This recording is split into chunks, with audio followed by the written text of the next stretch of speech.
Olá, começa agora mais um Documentação, o programa que traz o Brasil para dentro da sua tela. Histórias de brasileiros com informação e entretenimento. Hoje nós vamos conhecer a história da construção de Brasília contada por 50 mulheres que chegaram ao Planalto Central entre os anos de 1956 e 1960.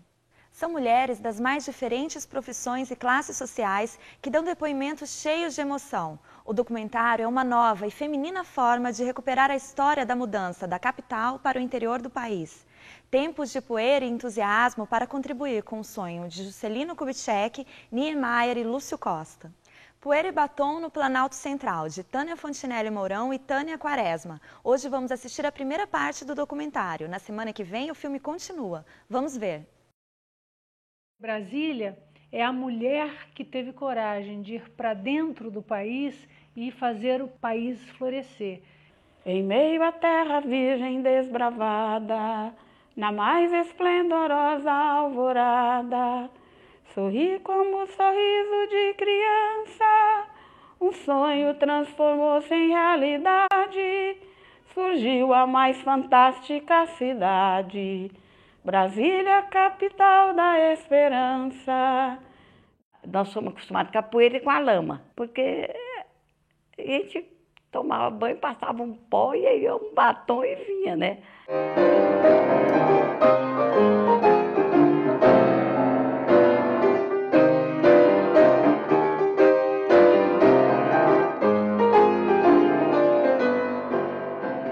Meu pai, ele veio na Comissão Cruz e falou assim, vamos fazer a capital do Brasil aqui pertinho da gente.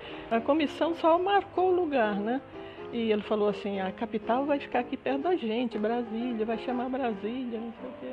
Antônio, uma tarde chegou lá em casa e disse, sabe, nós vamos para Pires.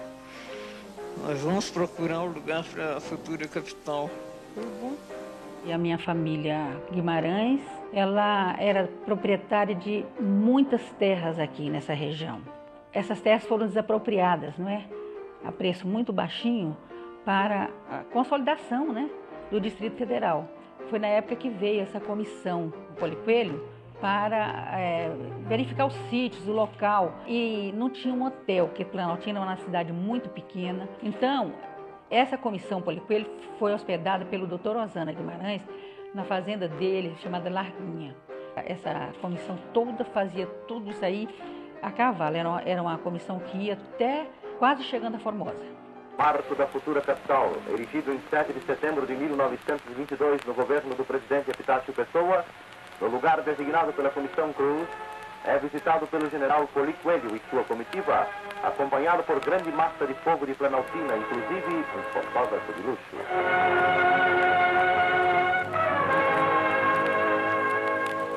O jovem Antônio Soares Neto, Toniquinho, levantou o braço. Ele disse, se eleito for, o senhor cumprirá o dispositivo constitucional que determina a transferência da capital do Rio de Janeiro para Planalto Central? Quando a Toniquinho me colocou o problema, respondi prontamente. Se a Constituição exige a construção da nova capital do Brasil, vou respeitá-la e construirei a nova capital do Brasil, no Planalto Central. E fez a nossa capital em 3 anos e 11 meses. A Fazenda do Gama foi um dos primeiros contatos para marcar aonde seria o Catetinho, que seria a moradia do Juscelino. Ele morava no Palácio do Catete, daí Catetinho, né? Um belo dia, Dona Sara me telefonou e me convidou para vir a Brasília para o lançamento da pedra fundamental da Catedral Metropolitana. Daí nós fomos para a inauguração. Foi uma missa campal, eles tinham armado uma tenda maravilhosa. Todos os meios de transporte foram usados para que aproximadamente 15 mil pessoas pudessem estar presentes à primeira missa realizada em Brasília, a futura capital do Brasil.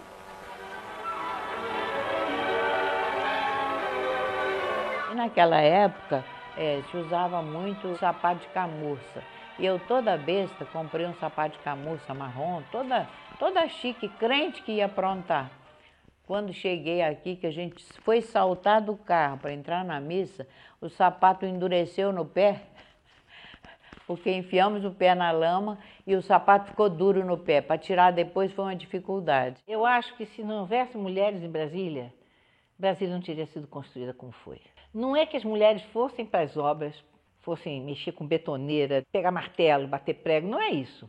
Elas davam a retaguarda, sem a qual os homens não fariam, entende? A participação das mulheres na Constituição de Brasília foi de uma grande importância, porque vieram primeiro os homens. Então, as mulheres que vieram no início eram muito poucas. E tinha outras que estavam na frente, né? Como teve engenheira, teve um monte de mulheres que na época não era uma coisa muito comum. Eu digo sempre, não eram da época, elas eram mais na frente da época, né? A Neiva mesmo, ela veio para Brasília ser motorista de caminhão. Eu era motorista de caminhão, tinha uma vida, qualquer pessoa, qualquer mulher que gosta de trabalhar devia até invejar. De um dia para outro, descortinou a vida. Eu comecei a ver e ouvir os espíritos.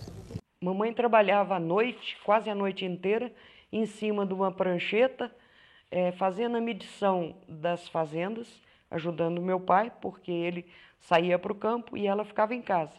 Então ela passava o tempo todo fazendo esses mapas e datilografando, naquela época não tinha computador, para desapropriar as terras. Daí é que você poderia dar o começo, então, a Brasília. Desenhava, calculava, dia e noite, porque o Juscelino deu um prazo.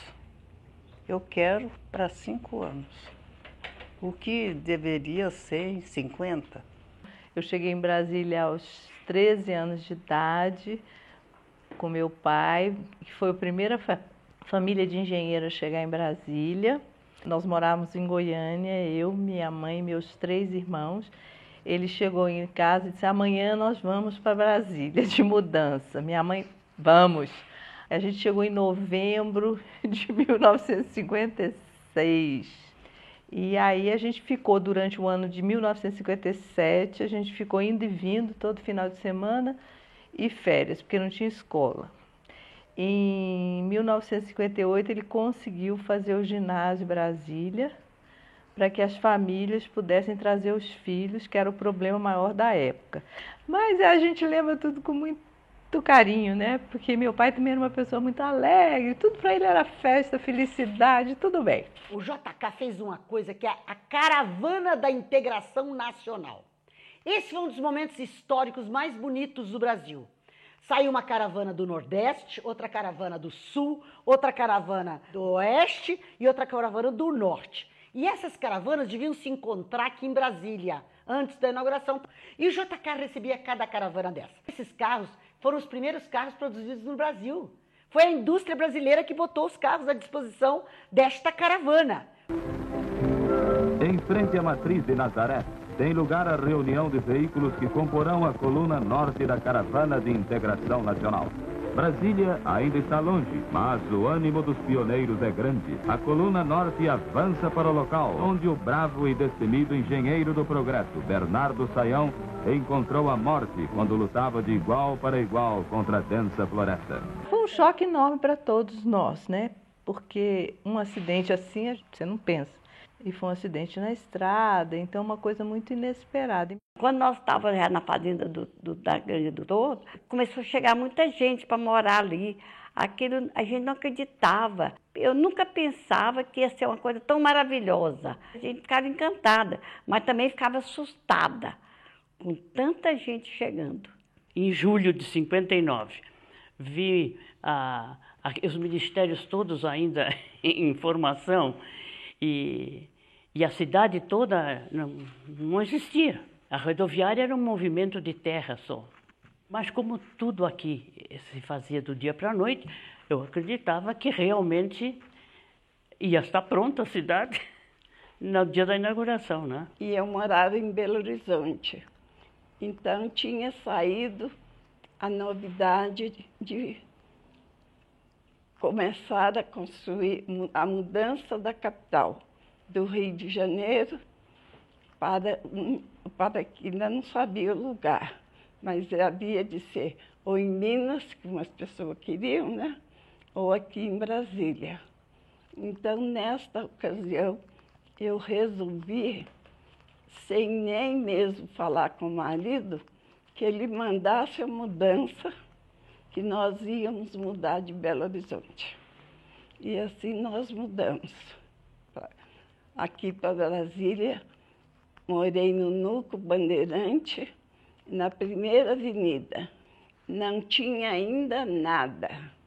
E nós, então, conseguimos uma casa de madeira, muito simples, mas era grande. Só nesta minha casa, no Núcleo Bandeirante, que tinha água. Nas outras não tinha. Brasília era muito falada no Nordeste, né? Eu sou do Nordeste, sou do interior, e era de praxe pessoas virem para cá, para ajudar na construção de Brasília. Eram caminhões e caminhões que vinham lá do Nordeste, vindo para cá com pessoas para trabalharem aqui na construção de Brasília. Houve um concurso para os professores, né, virem para cá. Eu tive sorte que eu fui das primeiras em música. Fui logo chamada para o primeiro colégio que teve aqui, foi o Colégio Caseb. Brasília surgiu para mim como uma esperança de vida, porque eu era garota ainda, jovem, querendo mudar de vida, e o Brasil estava muito atrasado, precisando de melhorar. Surgiu a aprovação de Brasília. Começou, então, a construção. A Juscelino chamou nós para Brasília. Brasília disse que não dava nada. A Juscelino me deu tudo, né? Mandou trator e mandou tudo aqui, né? E nós ficamos morando aqui. Aí nós plantamos aqui, mas deu bonito, né? Aí a primeira colheita que nós fizemos, aí Canegai levou tudo para o presidente Juscelino. Aí ele ficou contente, né? Ele falou assim, nossa, que bom, chama mais japonês. Em 55, em Goiânia, meu pai, ele frequentava uma roda de amigos, inclusive políticos, e nessa época já se ventilava na mudança de capital para Brasília. Então o Juscelino circulando aqui com ele, todo assim, pois é, e aí, japonês? A japonesada vem ou não vem para Brasília? Meu pai foi e disse assim, mas a terra aqui é muito ruim.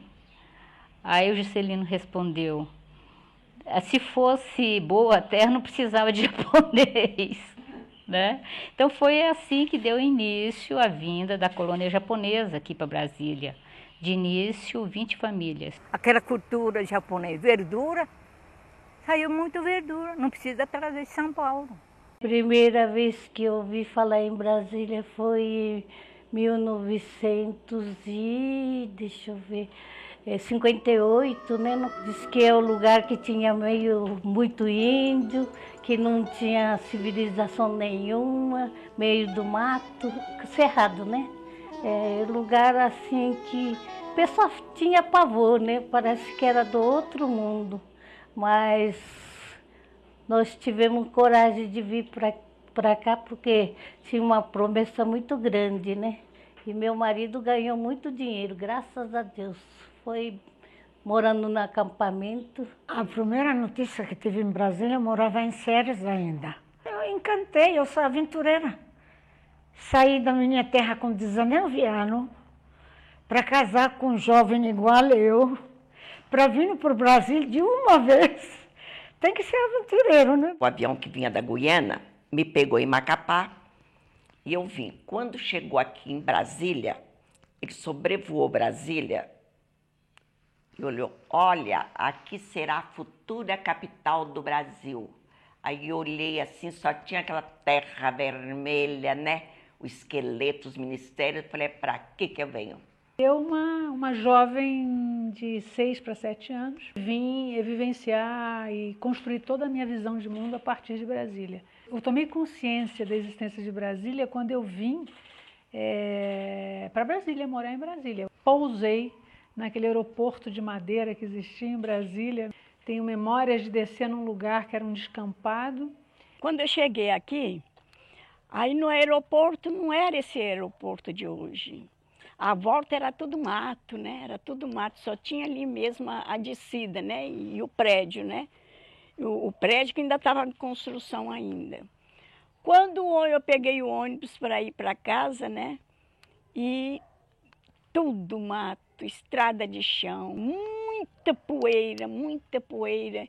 Aí eu perguntei ao taxista, mas isso aqui é Brasília? Falei, credo, ainda falei assim, Cruz, Brasília cheio de poeira desse jeito, tá tudo em construção ainda, né? De repente, me senti chamada para uma vocação diferente, a vocação religiosa.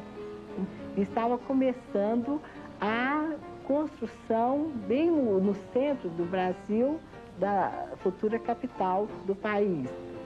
Eu fui indicada como uma pessoa que satisfazia as necessidades do trabalho da congregação em Brasília. Então, ficou combinado que no dia 15 de setembro, as irmãs poderiam vir que o alojamento já estaria pronto. E eu perguntei, se nós vamos trabalhar com os candangos, por que então não vamos morar na Vila Operária junto com eles? E disseram que a administração do Nova Cap não achou muito bom, porque queria que as irmãs também trabalhassem junto às senhoras que já existiam, dinamizando mais a Associação das Pioneiras Sociais, que tinha sido criado no Rio de Dona Sara e tinha sido recém-criado um núcleo em Brasília, com a presidência da dona Coraci, esposa do doutor Israel. E que também, morando muito ali, as irmãs iam ser assediadas dia e noite e realmente não iriam aguentar. Mas eu continuei pensando que o ideal teria sido isso, a gente se identificar inteiramente com a população com quem a gente iria trabalhar. Vim de Currais Novos, no Rio Grande do Norte, de Pau de Arara. Tem uma lona, cobre o carro, né? E tem bancos assim, a gente vai sentando juntinho, vai sentando até completar aquele caminhão de gente. O joelho encostando nas costas do outro, o menino vem no colo ali, espremidinho. Eu mesmo vinha grávida, né? O barrigão só vendo. Quando chegava no lugar que a gente descia todo mundo, assim, no mato, perto de um córrego. Quem trazia comida pronta, dava um jeito de esquentar. E subia novamente. Terminamos a viagem com 10 dias. Eu fui a Friburgo e lá eu conheci meu marido que trabalhava no Banco do Brasil. Nós procuramos uma nova moradia. O pai dele, no princípio do ano 57, telefonou para o meu marido e disse, escuta, eu li no jornal que vai abrir agência provisória no Núcleo Bandeirante do Banco do Brasil, onde vai ser construída a nova capital. Uma vida nova que nós queríamos começar e uma capital nova ser construída, e se combinava. E cheguei aqui antes da inauguração e olhei assim, tudo muito seco, não tinha folhas verdes. No aeroporto eu escrevi um poema sobre isso. Busco o verde das folhas numa busca sem fim. Mas o que eu busco, por certo, é o verde dentro de mim. Era um negócio, assim, estranhíssimo para mim. Cada lado que eu olhava era coisa subindo, construindo, os lacerdinhas voando. Era, assim, fantástico, era uma aventura. Eu acredito que naquela época, até 1964, Brasília era o paraíso, era a liberdade, era o campo fértil para você realizar qualquer projeto de vida. Aqui em Brasília, eu aprendi a ser independente, ser uma mulher assim que podia expressar no meio político, no meio social, dos empresários que estavam em Brasília. Eu podia chegar para eles, reivindicar direitos para empregados deles, entendeu? O papel das mulheres naquela época era uma seriedade fora de série. Era uma coisa muito boa. Era um conjunto, assim, parecia uma família. Representava muita coisa. Naquele tempo aqui a senhora não sabia quem era o bom, quem era o ruim. Parecia uma irmandade. A dona Sara Kubitschek, ela morou numa casa de madeira. Ela morou. Então, eu digo para a senhora, todo mundo era igual. Ser mulher em Brasília não era fácil, porque faltava tudo, na realidade. E meu marido resolveu comprar uma Kombi, porque nós íamos frequentemente à Cidade Livre, o Núcleo Bandeirante, né? Para comprar carne, não tínhamos açougue aqui, não tínhamos nada. E das quitandas, comprar legumes, frutas, tudo isso. Ser mulher naquela época era como se você fosse um botão de rosa perfumado ali naquele lugar, ali na presença deles, sabe?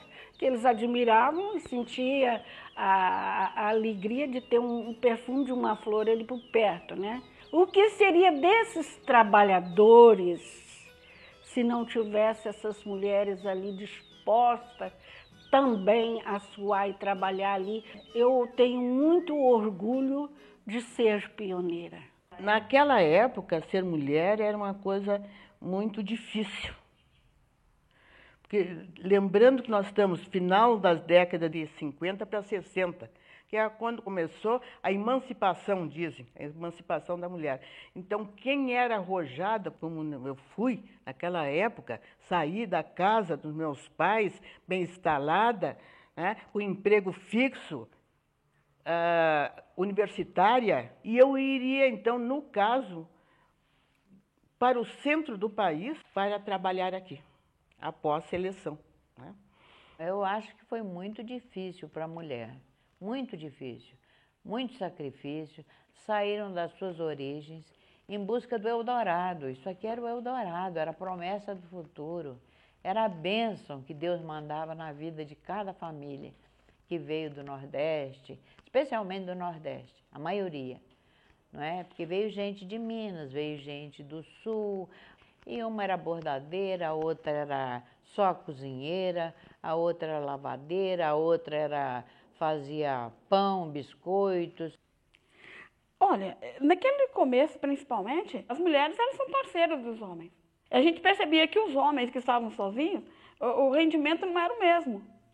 Eu vi muitas vezes discussões assim do padre orientando lá, por exemplo, do esposo buscar a esposa, né? Fizemos uma viagem memorável. Viemos de jipe, do Rio de Janeiro até Brasília, em 7 dias dentro de um jipe. E por estradas que não existiam e que nós criamos. Quando chegamos em Goiânia, depois de aventuras mil, algumas muito perigosas, corremos risco de vida várias vezes, lá as pessoas não acreditavam que nós tivéssemos vindo do Rio de Janeiro. Eu olhei e vi uma série de casinhas, que na época era Cidade Livre. Aí eu fiquei olhando e me apaixonei, sinceramente. Foi amor à primeira vista. Havia necessidade imensa de interiorizar a capital. Não era possível continuar o Brasil crescendo só no litoral como se fosse caranguejo. Não tinha condição. Chegamos na Cidade Livre. Meu marido já tinha feito uma casinha para nós. Nós botamos armazém porque queríamos trabalhar de tudo. Então eu ficava na porta, falava, vamos entrar. Eles entravam, não deixavam ninguém sair sem comprar. Um cafezinho, uma água, uma fruta. E comecei a cativar os fregueses. 58, 59, 60 na inauguração, em 3 anos eu fiz tantos partos que eu não sei quantos foram. Atendia nos acampamentos. E era longe para sair de uma construção para outra construção. E eu com a bolsa de parto, que eu levava até água fervida para dar um banhozinho, porque chegava lá não tinha água, às vezes. Então era luva, instrumental cirúrgico, e água, e remédio para os olhos de neném, tudo tinha que levar. Então eu fui mais útil vindo para cá do que eu imaginei. O tio Antônio pediu, disse, Luísa, não vai embora daqui agora, que minha mulher vai ganhar neném. E não tem ninguém, aqui não tem mulher, não tinha quase mulher aqui. Aqui não tem ninguém. Eu digo, tá bom. Ele disse, o que é que eu vou fazer? Ele disse, não, eu vou arranjar uns homens para tu dar comida. Aí arranjou-se nas firmas por ali, umas 10 pessoas. Eu cozinhava carne, verdura e feijão. tinha uns fogões redondos assim, com um negócio no meio assim, que ele botava querosene. O Núcleo Bandeirante era muito, assim, de gente. Eu fiz um barraco lá na Invasão, do IAPI. E meu marido fez uma casa grande e começou a vir nordestino. Só trabalhava para dar comida a esse povo. Lá no Núcleo Bandeirante, todo mundo ali trabalhava. Tinha gente que pegava a roupa dos policiais e vivia daquilo, para lavar. Era 6 contos, eu não me lembro o nome do dinheiro. Eu lavava a roupa lá do meu irmão e do pessoal que era para mim ganhar dinheiro, que eu tinha que mandar um dinheiro para o Piauí, poxa, eu tinha que trabalhar, era. Você lavava aquele monte de roupa, a polícia te dava 6.000 réis, era dinheiro demais. Eu mandava não sei quanto para minha terra e eu ainda ficava com dinheiro. E eu só andava bonita. Eu ia ao cinema, comia bem, sobrava dinheiro. O emprego público em Brasília, você sabe ler? Sei. Dê sua carteira. Você já era uma funcionária pública. Da minha época, tem gente aí que ganha muito bem, que entrou na Nova Cap, contador de tijolo carregando. Foram contratados, foram reclassificados, engenheiro, contador. Por quê? Disseram que era contador e naquele tempo não tinha esse negócio. Traz seu diploma. O hospital lá era de madeira. Era IAPI naquela época, que atendia os funcionários, os empregados das obras, não é? Na verdade, os primeiros tempos não havia consultório. Era só parto. Era parto atrás de parto. Cheguei a alguma ocasião a fazer 20 partos numa noite. O trabalho das mulheres, vamos dizer, foi um trabalho muito intensivo, porque se trabalhava dia e noite. E o hospital não tinha estrutura, não tinha nada. O ensino era uma utopia, né? Era Juscelino, era Darcy Ribeiro, era Anísio Teixeira, só se falava nisso. Eu dava aula no casebre nos 2 turnos, de 8 a meio-dia. Eu tinha meio-dia 2 para almoçar. 15 para as 2 eu saía para recomeçar o outro turno da tarde. Então eu ficava em 2 turnos, 40 horas por semana. Sábado, os alunos que queriam dar aula de piano, né? Então eu praticamente ficava o sábado repleto de alunos de piano, de manhã à noite. Eu só tinha o domingo para descansar, né? Então a minha vida correu assim. As nossas aulas eram calcadas muito em cima do cachaçinha. Não sei se vocês se lembram daquele que a gente passava as folhas, o mimeógrafo. O mimeógrafo, que era movido a álcool, toda escola tinha um. Era o computador de hoje, era a impressora do computador de hoje. A primeira escola classe era no acampamento dos engenheiros. Ela chama Escola Júlia Kubitschek, por causa da mãe do nosso presidente, né? Puseram o nome na escola. Era muito bem organizada, era de 2 andares. Servíamos lanche, porque era o propósito dos pioneiros de educação de Brasília de mudar a maneira do ensino no Brasil. Então, quiseram começar por Brasília, que era para a criança ficar o dia todo na escola. Quais crianças que frequentavam? Desde filho de médico até o filho dos empregados. Então, eu me ofereci para ensinar os japoneses a falar português. Tinha japonês até 7 anos, e idosos também. No Núcleo Bandeirante tinha um mercadinho que vendia tudo, né? A verdura, todas as verduras fresquinhas. A gente ia lá, eles tinham pego do outro dia na chácara. Então eu comprava muito lá. Aí eu cheguei lá numa loja, nem vi que o homem era japonês, e comprei alface, couve, comprei tudo que tinha direito. E depois falei para ele, quanto é? Quanto que eu tenho que lhe pagar? Não precisa pagar nada, já pagou. Você, professor meu. Para saber mais sobre as ações do governo voltadas para as mulheres, acesse o site da Secretaria de Políticas para as Mulheres em www.spm.gov.br. Tchau e até o próximo programa com mais Poeira e Batom no Planalto Central.